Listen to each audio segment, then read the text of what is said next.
Badan Percepatan Pengentasan Kemiskinan atau BP Taskin membuka peluang pendanaan bagi sekolah rakyat melalui skema Corporate Social Responsibility atau CSR dari perusahaan swasta.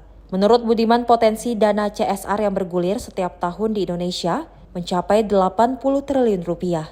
Dari jumlah tersebut sebagian besar berasal dari perusahaan swasta, sementara sekitar 10 triliun rupiah bersumber dari BUMN. Namun pemanfaatan dana ini masih menghadapi tantangan, terutama dalam hal akurasi dan distribusi.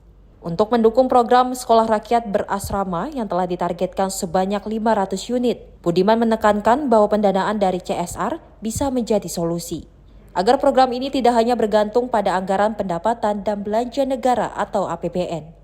Kami mendapat informasi dari Bappenas pada waktu pertemuan kami minggu lalu ada 80 triliun dana CSR bergulir setiap tahun di Indonesia, ya kan? 80 swasta. Itu bayar swasta 80 triliun sangat besar. 10 triliun dari BUMN. 10 triliun dari BUMN. Nah, kita ini masih sama seperti program bansos yang atau program-program lain yang memang akurasinya masih harus diperbaiki. Yang CSR ini juga harus diperbaiki akurasinya.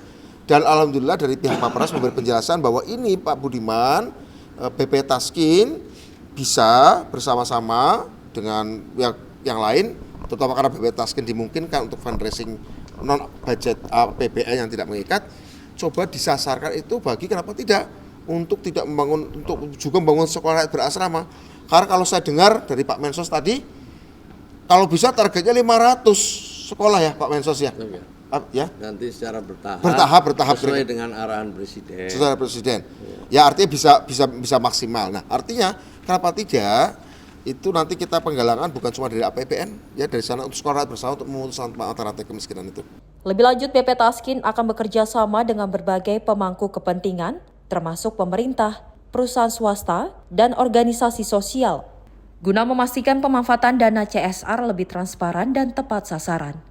Mekanisme pengawasan juga akan dikembangkan agar dana yang dialokasikan benar-benar efektif dalam mendukung program pengentasan kemiskinan melalui sektor pendidikan. Dari Jakarta, Dio Malau, Simpo TV melaporkan.